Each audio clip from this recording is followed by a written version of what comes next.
जीवन है तो लक्ष्य तो होंगे, यदि लक्ष्य है तो मार्ग तो होंगे, यदि मार्ग है तो बाधाएं तो आएंगी। और इसी पर निर्धारित है कि हम जीवन में सफल होंगे या असफल, यश के भागी होंगे या तिरस्कार के। मान लीजिए आपको एक कार्य करना, आपको पर्वत पर चढ़ना। अब मार्ग के फिसलन आपको कई बार गिराए, चट्टाने आपको कई बार चोट दें। अब ऐसे में करेंगे क्या? सामान्य व्यक्ति चुनता है प्रतिकार, उस पर्वत को ही नष्ट कर देने का विचार करता है, उसकी नींव को ही खोद देने का विचार करता, किंतु पर्वत को तो कोई नष्ट ना कर पाए, तो असफलता के साथ साथ अपयश का भी भागी बन जाता है। दूसरा मार्ग है परिवर्तन। यदि आप उस पर्वत को खोदने के स्थान पर उस पर सीढ़ियां बना दे तो आप भी उस पर्वत पर चढ़ सकते हैं, कोई और भी उस पर्वत पर चढ़ सकता है, आने वाली पीढ़ी भी उस पर चढ़ सकती है, और यही आने वाली पीढ़ी सदा आपका यश गाएगी। इसलिए जीवन में प्रतिकार नहीं, परिवर्तन चुन, बदला नहीं, बदलाव चुन।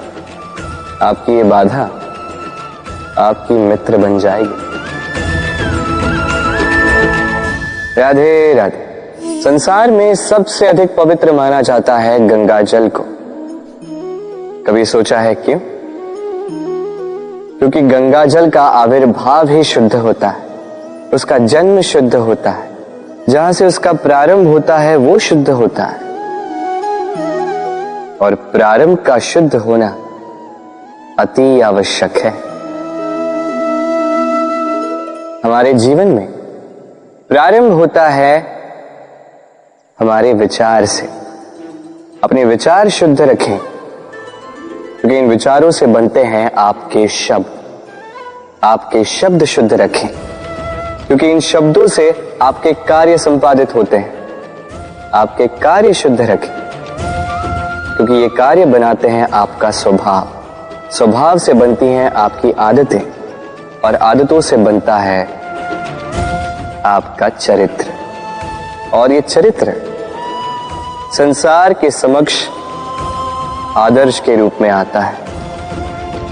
तो विचार से आदर्श तक की यात्रा शुभ तभी होगी जब आपके विचार शुभ होंगे। तो इस संसार में, इस जीवन में आपके विचार शुभ रखें, शुद्ध रखें। आपका मन प्रसन्न होकर बोलेगा राधे राधे।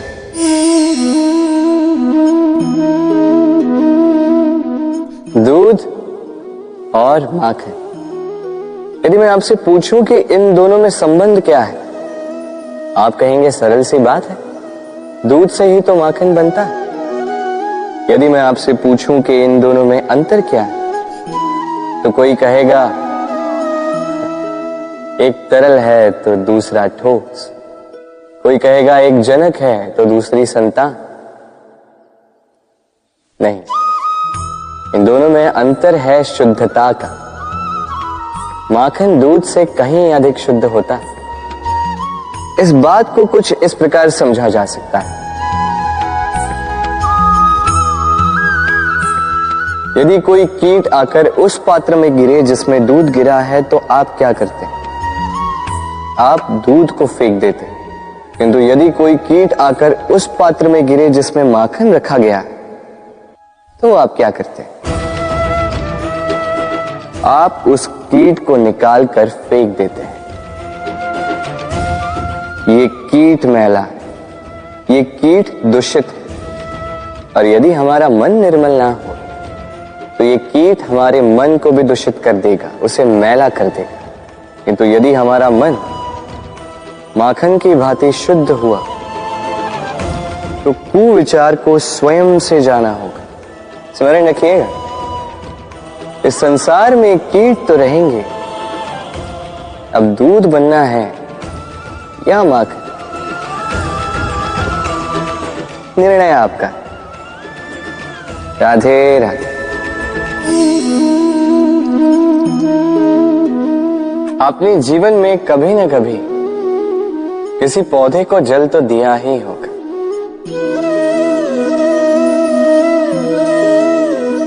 कभी मन में ये प्रश्न नहीं आया कि हम पौधे के पत्तों को, पुष्पों को, डालियों को, उन्हें तो हम कभी पानी नहीं देते, फिर भी कैसे उन तक पानी पहुंचता है, फिर भी कैसे वो जीवित रहते। आप कहेंगे सरल सी बात है, ये कैसा प्रश्न पूछ रहे हैं। जड़ को पानी दो तो वो पौधे के अंग अंग तक अवश्य ही पहुंचेगा, है ना। कुछ इसी प्रकार होते हैं हमारे कर्म, हमारा प्रेम। यदि निश्चल भाव से कर्म करोगे, सेवा करोगे, तो किसी न किसी रूप में स्वतः परमात्मा तक पहुंचेगा ही। आत्मा के भीतर से प्रेम करोगे, स्वतः छलकेगा ही और दुगना लौट कर भी आएगा, इस पौधे की छाव की भांति। तो मन और आत्मा से कर्म करें, मन और आत्मा से प्रेम करें, आनंद ही आनंद होगा। राधे राधे। इसे कौन नहीं पहचानता, ये है रोटी। यही तो है वो कारण जिसके लिए मनुष्य दिन रात कड़ा परिश्रम करता है। ऐसे देखा जाए, यदि ये रोटी यूं ही मिल जाती तो मनुष्य कदाचित कुछ कार्य ही नहीं करता, कष्ट नहीं करता, जीवन में परिश्रम ही नहीं करता। वैसे एक बात तो है, ये रोटी केवल भूख ही नहीं मिटाती, जीवन की बड़ी सी बड़ी सीख दे जाती।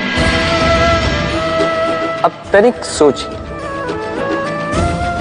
ये रोटी आपको स्वादिष्ट केवल तभी लगेगी, ये रोटी आपके स्वास्थ्य के लिए अच्छी केवल तभी होगी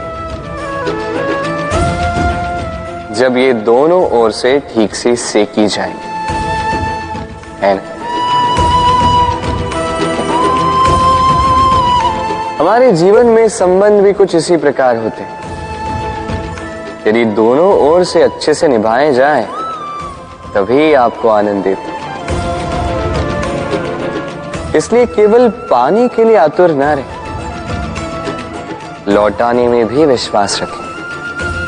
क्योंकि जब एक संबंध में दोनों ओर से प्रेम होगा, दोनों ओर से करुणा होगी, कुछ करने की चाह होगी, तभी वो संबंध आपको जीवन में आनंद देगा।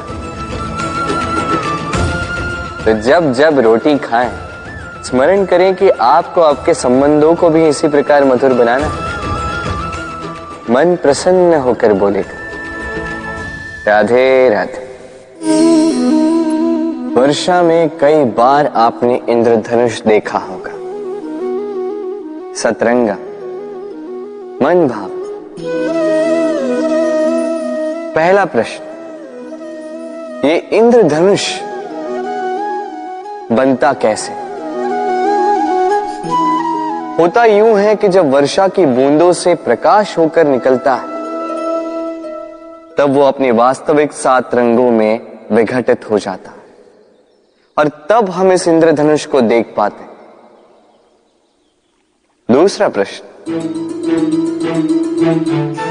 ये इंद्रधनुष वर्षा की बूंदों से ही क्यों बनता है? कारण है शुद्धता। वर्षा की बूंदें शुद्ध होती हैं, आकाश से धरती की ओर गिरती हैं, किंतु स्वयं के लिए नहीं, धरती की प्यास बुझाने के लिए। और इसीलिए तो प्रकाश जैसी वेगवान तरंगों को विघटित कर जाती है, उसकी वास्तविकता सामने लाती है। यदि आप भी शुद्ध मन से परोपकार करोगे, औरों के लिए जियोगे, तो विश्वास कीजिए, कोई आपको छल नहीं पाएगा। बड़े से बड़ा प्रहार टूट जाएगा यदि आपके मन में प्रेम की शुद्धता है। राधे राधे।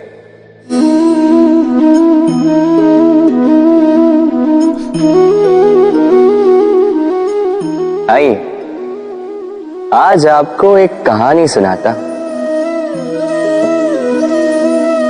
एक बार एक नेत्रहीन व्यक्ति गया मंदिर ईश्वर के दर्शन प्राप्त करने।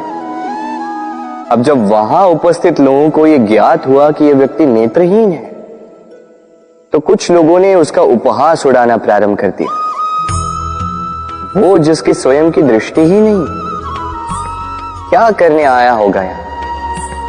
कदाचित ईश्वर से शिकायत करने आया होगा कि क्यों आपने मुझसे मेरी दृष्टि छीन ली। किंतु इन सभी बातों से उस नेत्रहीन व्यक्ति ने स्वयं को पीड़ित नहीं होने दिया। वो मुस्कुराया और उसने केवल एक बात कही, माना कि मेरे भाग्य ने मुझसे मेरी दृष्टि छीन ली, किंतु मैं अभागा नहीं, क्योंकि मेरा ईश्वर